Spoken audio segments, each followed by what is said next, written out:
बहुत शुक्रिया स्पीकर साहब, आपने मौका दिया है। 27वीं आईनी तरमीम जो आज ऐवान में ले हुई है उसके हवाले से बात करने के लिए आज हमारे पास ये तरमीम आई है बाकायदा। कल ये सेनेट ऑफ पाकिस्तान से मंजूर हुई है। कुछ वक्त से इस तरमीम के हवाले से बात हो रही थी, बल्कि मैं कहूँगी कि कुछ महीनों से क़यास आराइयाँ थीं कि कोई तरमीम आ रही है, और हमने बार बार मीडिया को ये बताया कि हमारे इल्म में इस तरमीम के हवाले से कोई इत्तला नहीं, ना हमें ऑफिशियली बताया गया, लिहाजा हम किसी भी स्पेक्यूलेशन पर रिएक्ट नहीं करेंगे। लेकिन फिर कुछ रोज़ कबल हमारे पार्टी के चेयरमैन जनाब बिलावल भुट्टो जरदारी साहब को और सदर मुमलिकत जनाब आसिफ अली जरदारी साहब के पास वज़ीर आज़म शहबाज शरीफ साहब अपनी टीम के साथ तशरीफ़ लाए। उन्होंने पाकिस्तान पीपल्स पार्टी को बाकायदा तौर पर एतमाद में लिया और उन्हें बताया कि ये प्रपोजल्स हैं जो हम 27वीं आईनी तरमीम में लाना चाहते हैं। 3 नवंबर था जब हमारे चेयरमैन जनाब बिलावल भुट्टो जरदारी साहब, जो खुद इस ऐवान का हिस्सा हैं, उन्होंने 3 नवंबर को एक्स अकाउंट पे जो अपना है उस पर एक पोस्ट डाली जिसपे उन्होंने बताया कि इस तरह वज़ीर आज़म साहब आए हैं और इन नुकात पर वो पाकिस्तान पीपल्स पार्टी की हिमायत हासिल करना चाहते हैं।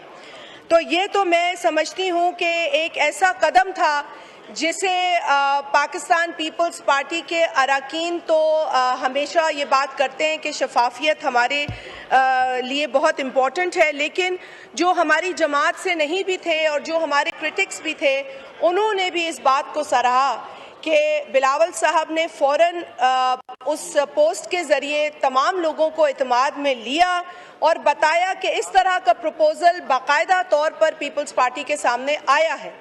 इसके बाद चेयरमैन साहब ने खुद अपने उस पोस्ट के अंदर 6 नवंबर की एक हमारी जो सीसी का ऐलान किया कि सदर मुमलिकत कतर के दौरे पर हैं और वापस आते ही वो 6 नवंबर को पाकिस्तान पीपल्स पार्टी का जो हाईएस्ट फोरम है decision making, central executive committee का इजलास बुला लिया गया। और इस बात को भी अप्रिशिएट करना ज़रूरी है कि सदर मुमलिकत कतर के दौरे से वापस आए, एयरपोर्ट से सीधा वो सेंट्रल एग्जीक्यूटिव कमेटी की मीटिंग में तशरीफ़ लाए। तो सर, हम सिर्फ अपनी इस कमिटमेंट का इजहार यहाँ पर दोहराना चाहते हैं कि अगर पाकिस्तान के आइन में एक कोई प्रपोज़ल आ रहा है 27वीं तरमीम की शक्ल में, तो वो इतना इम्पॉर्टेंट इशू है कि इस पर हमें अपनी पार्टी की जो आला क़यादत है उसने फ़ौरन एग्जीक्यूटिव कमेटी जो पार्टी की है उसका इजलास बुलाया। मुझे नहीं पता कि ये प्रैक्टिस किसी और जमात ने की या नहीं की, लेकिन मैं सिर्फ अपनी जमात की एक वर्किंग आपके साथ शेयर कर रही हूँ कि पहले पब्लिक को एतमाद में लिया गया उस एक्स पोस्ट के ज़रिए, और उसके बाद अपने तमाम जो मेंबर्स हैं एग्जीक्यूटिव कमेटी के उनको बुलाया गया। एक हम टेबल पे बैठे। सर, वो एक दिन की मीटिंग नहीं थी या वो चंद घंटों की मीटिंग नहीं थी, वो मीटिंग 2 रोज़ चली है। वो एक दिन में हम डिस्कशन मुकम्मल नहीं कर पाए, लेकिन एक दिन के इस इख्तिताम पर खुद पीपल्स पार्टी के चेयरमैन ने मीडिया को ब्रीफिंग दी, अपडेट दी कि क्या डिस्कस हुआ है, और दोबारा कल हम इस मीटिंग को कंटिन्यू करेंगे। तो I just want to share the kind of seriousness and commitment that Pakistan Peoples Party has shown towards the constitutional amendment that was brought to us by the government on a certain date। तो ये तो हमारा एक तरीका था। अब सर, क्योंकि ये यहाँ ले हो चुका है, इससे कबल सेनेट में ये ले हुआ, उसके बाद फ़ौरन, and I want to appreciate you particularly here because हमारी जो एडवाइजरी की मीटिंग थी जिसके अंदर तमाम लोग मेंबर्स हैं बशमूल अपोजिशन के, ये वहाँ पे आपने इत्माद में लिया था तमाम लोगों को कि जी पार्लियामेंट्री जो प्रोसीजर्स हैं उनको फॉलो किया जाएगा और दोनों हाउसेस की कमेटी मिलकर जो ही ये अमेंडमेंट सामने आएगी, ऑफिशियल ड्राफ्ट सामने आएगा, तो दोनों हाउसेस की जो कमिटीज़ हैं लॉ एंड जस्टिस की, जो दीगर लेजिस्लेशन को भी देखती हैं, वो फ़ौरन बैठेंगी और इस पर सहर हासिल बहस होगी, जिसमें तमाम अरकान जो इसके रुकन हैं या अगर किसी और को इंटरेस्ट होगा तो वो भी इसमें आ सकते हैं, बैठ सकते हैं, अपनी कॉन्ट्रीब्यूशंस इसमें जमा करा सकते हैं और अपनी राय का इजहार कर सकते हैं. So I think this was it's a very good idea from your side, क्योंकि आपने इसको एक, मैं समझती हूँ, ओपननेस जो आपने इसमें शो की है पार्लियामेंट्री फोरम्स को एंगेज करने की, वो काबिल तहसीन है. सर, इसके बाद सेनेट के अंदर भी ये आ गया, ले हुआ, ये मीटिंग्स हुई और मैं जानती हूँ हमारे ऑनरेबल कॉलीग्स जो इस कमेटी का हिस्सा थे नेशनल असेंबली से या सेनेट से, उन्होंने long hours, these were marathon meetings, these meetings went on for many hours. रात को ये फारिग होते थे और यकीनन बड़ा एग्जॉस्टिव ये पूरा प्रोसेस था. इसमें बैक एंड फोर्थ भी हो रहा था, पॉलिटिकल पार्टीज को अपनी लीडरशिप से भी बात करनी थी, कोई मेंबर कोई राय देता था, कोई जमात कोई राय देती थी. तो ये एक प्रोसेस था जो डेमोक्रेटिक एनवायरनमेंट में ही फॉलो होता है. हमारे कुछ साथियों को अनडेमोक्रेटिक एनवायरनमेंट में भी काम करने की आदत है. मुझे याद है कि मरहूम जनरल मुशर्रफ के सबसे बड़े हामी जो हैं वो उस तरफ बैठे हैं. उनके रेफरेंडम में जो पोलिंग एजेंट से लेकर वोटर हो या कैंपेन चलाना हो, वो इनके जिम्मे था. तो मैं समझ सकती हूँ कि जमहूरी प्रोसेसेस को ये नहीं समझते, जमहूरी प्रोसेसेस इनके सर से गुजर जाते हैं. मैं समझ सकती हूँ कि जब ये यहाँ इनको जब हुकूमत दे दी गई थी, बिठा दिया गया था और जब इनका स्पीकर यहाँ बैठा था, जिनका मैं बहुत ज़ाती तौर पे एहतराम करती हूँ, लेकिन बतौर स्पीकर मेरे उनके साथ बहुत इख्तलाफात हैं, क्योंकि वो दर्जनों बिल्स लाते थे और हर बिल जो था उसे पढ़ा नहीं जाता था, सिर्फ कहा जाता था पढ़ा हुआ समझा जाए. अब पढ़ा हुआ समझा जाए, अगर आप पार्लियामेंट को इस तरह के रूलिंग्स देते हैं तो ये पार्लियामेंट का इस्तेहकाक गिराने की बात है. लेकिन पार्लियामेंट का इस्तेहकाक उस दौर में बहुत ज़्यादा गिराया गया, जिस पर मैंने उस वक्त भी एतराज़ किया. मैं आज भी उनका एहतराम करते हुए उनकी उस रवैये और कॉन्डक्ट पे एतराज़ ज़रूर करती हूँ. और आज सर ये कॉन्स्टिट्यूशनल अमेंडमेंट है. Again I would say it's a package. Many articles जो हैं इसमें मेंशन्ड हैं, डिफरेंट नौयत के आर्टिकल्स हैं और मुझे इस बात का पर फ़ख्र है कि इस पैकेज की फ़ाइनल शक्ल तो खैर फाइन ट्यूनिंग के बाद आई है, लेकिन इसके जो खदो खाल हैं वो हमारी पार्लियामेंट, हमारी जो पार्टी की एग्जीक्यूटिव कमेटी की मीटिंग है उसमें डिस्कस हुए हैं. So I am aware, at least I can say that. I don't know how many members sitting here from different respective political parties can claim that, but I can tell you that as a member of that executive committee, my leadership took me into confidence as soon as the government took them into confidence about this proposed constitutional amendment draft. Sir, senate से पास होने के बाद यहाँ पर passage के लिए एक चीज़ आई है जिस पर हमें बात ज़रूर करनी है. इसमें कुछ चीज़ें किसी को एतराज़ हो सकता है, कोई हिमायत कर सकता है, लेकिन मेरा ख्याल ये है कि अपनी जो गुफ्तगू है उसको इस सोच के साथ करें कि ये पाकिस्तान का मामला है, ये पाकिस्तान के आईन का मामला है. मुझे खुशी हुई कि आज बताया गया कि पाकिस्तान के इस आइन में प्रीएम्बल में चोजन रिप्रेजेंटेटिव्स का जिक्र है. हम बार बार ये कहते थे कि चोजन रिप्रेजेंटेटिव्स को आप इस तरह जलील ना करें. आप चोजन रिप्रेजेंटेटिव्स को ये ना कहें कि मैं उनको रुलाऊंगा, मैं उनका एसी छीन लूंगा, मैं उनको ख्वार करूंगा, मैं इनकी चीखें निकालूंगा. तो हम चोजन रिप्रेजेंटेटिव्स के लिए ये इज्जत आपसे बहुत अरसे से मांग रहे हैं कि चोजन रिप्रेजेंटेटिव्स को आप इज्जत दें. आप कहते हैं कानून के सामने सब जवाबदेह हैं और ये जमहूरियत है. तो हम आपको आज भी पूछते हैं कि आपने किस कानून के तहत 3 अप्रैल 2022 को इस असेंबली को डिसॉल्व किया था? आप बताइए. आप भी कानून के सामने उसी तरीके से जवाबदेह हैं. कल जो मौसूफ यहाँ ये बातें फरमा रहे थे, अगेन मैं उनका जाती एहतराम करती हूँ, लेकिन बतौर स्पीकर उन्होंने वो कुर्सी अपने डेप्यूटी स्पीकर को देकर इस असेंबली को 3 अप्रैल 2022 को डिसॉल्व करवाया। तो आप मुझे बताइए कि आपने ऐसा क्यों किया?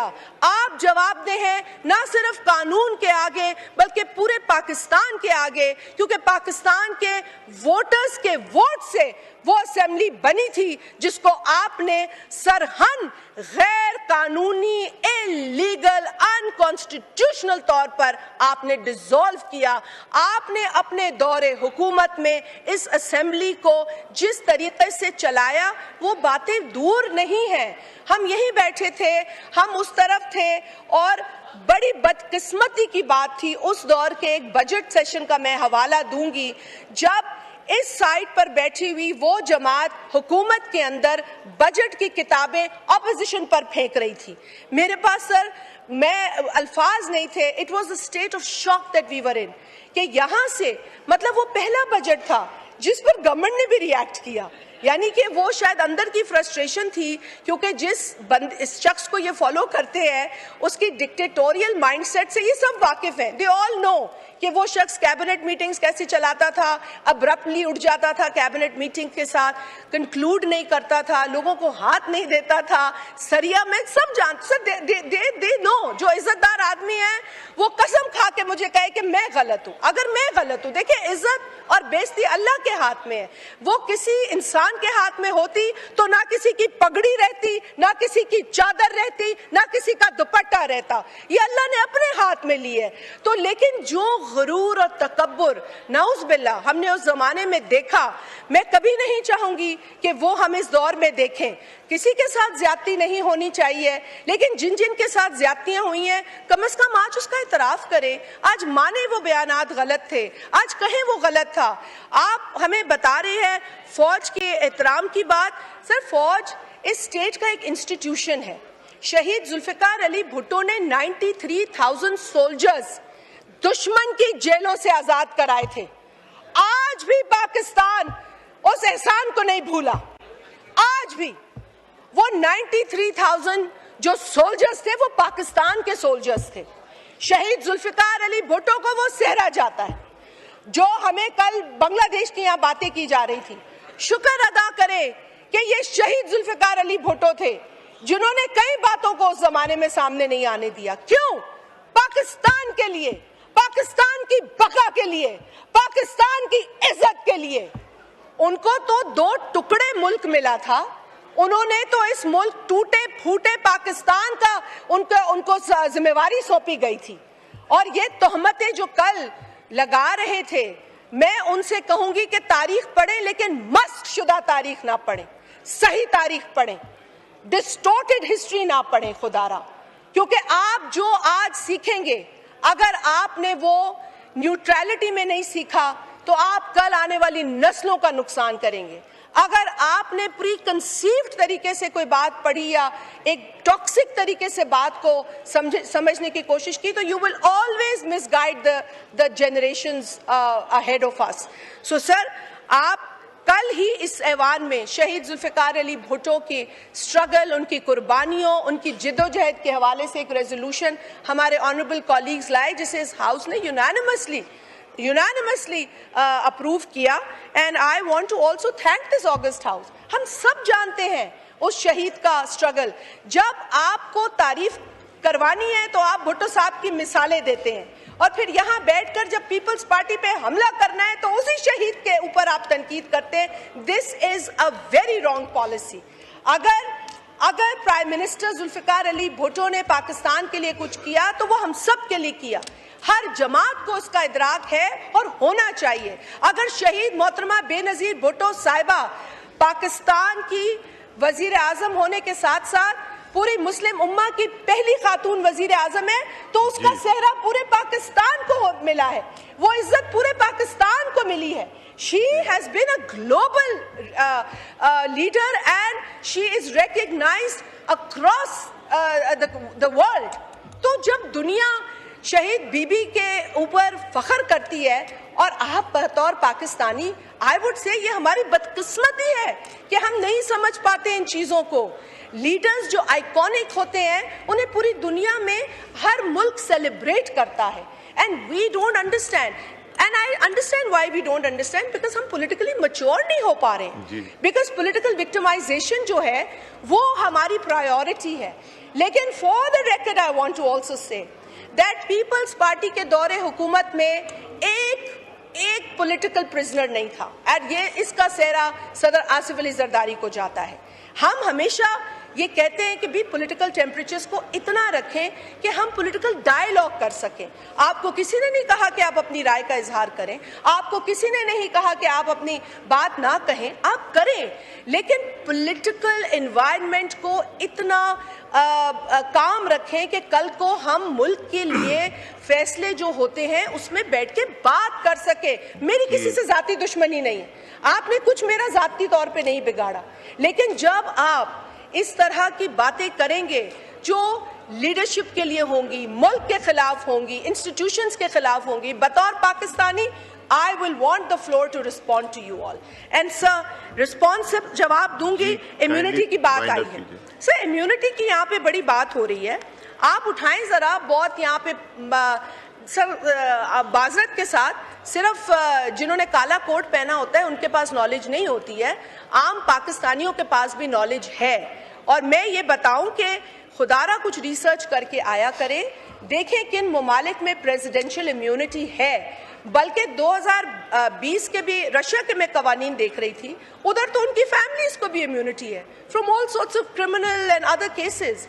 और इसकी एक वजह है, सर आइन के अंदर जो प्रेसिडेंट का ओहदा है वो ओहदा एग्जीक्यूटिव नहीं है, वो ओहदा डिसीजंस नहीं बनाता, वो ओहदा पॉलिसीज नहीं बनाता। अगेन ये ओहदा आज जिस शक्ल में है उसका सेहरा भी सदर आसिफ अली जरदारी साहब को जाता है कि अगर वो 17वीं आईनी तरमीम को जिस तरीके से वही डिक्टेटर जिसको आपने रेफरेंडम में जिताया, वही डिक्टेटर जिसके आपने नारे लगाए, वही डिक्टेटर जिसने पार्लियामेंट के सारे इख्तियारात जो है वो कब्जे में कर लिए, उससे छुड़वाए वो सारे इख्तियारात, और आसिफ अली जरदारी साहब ने वो सारी पावर्स पार्लियामेंट को वापस दी। अगर आप ही के पसंदीदा उस शख्स के लॉज आज नाफिज होते तो पार्लियामेंट में आप और हम ये बात नहीं कर रहे होते, कभी हमारे पास ये राइट नहीं होता। So this sir I want to finish sir, immunity presidents को दीगर ममालिक में भी है। I take offence to this जुमला कि आई थिंक यहाँ पे मैंने लिखा भी है कि कहा गया विच वॉज वेरी अनफॉर्चुनेट, बार बार एक बाकू तरमीम। Sir what is this? Azerbaijan हमारे एक फ्रेंडली कंट्री है, आपने चाइना के साथ ताल्लुकात खराब किए 2014 में, आपने पूरी कोशिश की कि इस मुल्क में जो भी प्रीमियर आए, जो भी हाई पावर डेलीगेशन आए उसका रास्ता रोको, फिर आपने मलेशिया के साथ भी इस तरह के हरकत किए। देखिए बात सिर्फ इतनी सी है। अल्लाहु अकबर,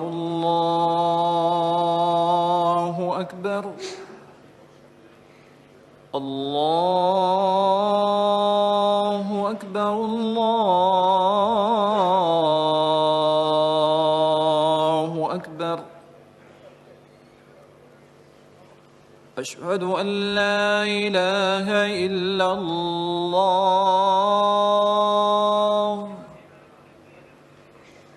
अशहदु अन ला इलाहा इल्लल्लाह,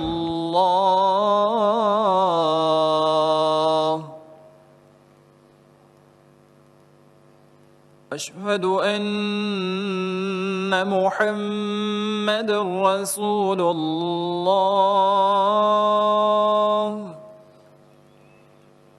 अशहदु अन्ना मुहम्मदर रसूलुल्लाह।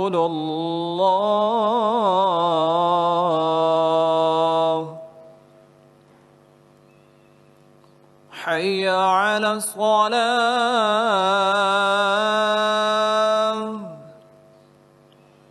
हय्य अला स्सलाह,